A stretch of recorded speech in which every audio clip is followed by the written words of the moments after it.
মুর্শিদাবাদ জেলার কান্দি Bimalchandra college of লয়ের উদ্যোগে নতুন ক্রিমিনাল লয়ের ওপরে একটি সেমিনারের আয়োজন করা হলো বুধবার। এদিনের এই সেমিনারে আইপিসি সিআরপিসির পরিবর্তে বিএনএস বিএনএসএস এবং এভিডেন্স অ্যাক্ট নিয়ে আলোচনা করা হয়। এর পরিবর্তন তাৎপর্য তুলে ধরা হয় এই সেমিনারে।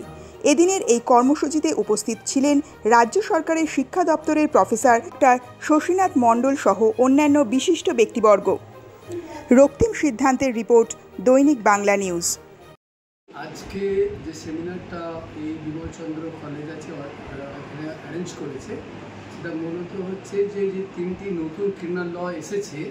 পুরনো তিনটি সিআরপিসি আইপিসি এভিডেন্সকে একদম সরিয়ে দিয়ে সেই তিনটি লয়ের উপরে আজকে বিশেষ একটা সভা করেছিলেন, যেখানে আমি আজকে এসে বাচ্চাদের সাথে টিচারদের সাথে আজকে আমরা ব্যাখ্যা করলাম যে নতুন কী পরিবর্তন নিয়ে এসেছে এই তিনটি আইন। আজকে আমাদের ভারতীয় ন্যায় সংহিতা, ভারতীয় নাগরিক সুরক্ষা সংহিতা আর আমাদের যে এভিডেন্স ল এসছে, হচ্ছে তিনটে লয়েতে নতুন প্রভিশনস কী এসছে, কোথায় পরিবর্তন হয়েছে, সাক্ষ্য অধিনিয়ম, ভারতীয় সাক্ষ্য অধিনিয়ম যেটা, এই তিনটেতেই আমরা আলোচনা করেছি।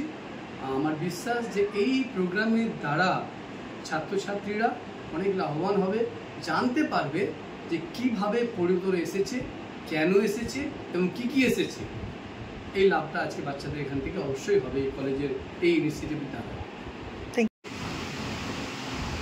But topic is a topic for the district famous understanding thinking on the table that if you have and if we exchange this apple, what happened? What you get and what I get?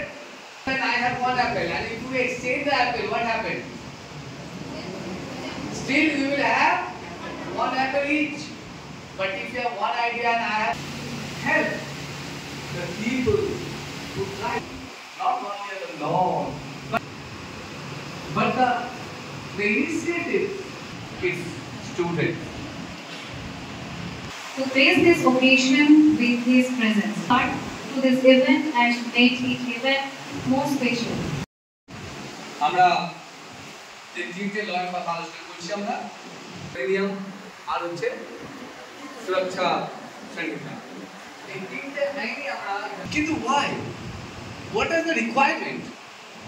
পুরনো আইন 1860, 1872, actually 1898 ছিল, পরে 1963-তে change হয়েছিল এটা CrPC. এই তিনটে আমাদের অফিসে লিখতে হবে এবং সেই অফিসার আমি যা ইচ্ছা করবো না, আপনি মামলা করতে পারবেন, তাই না?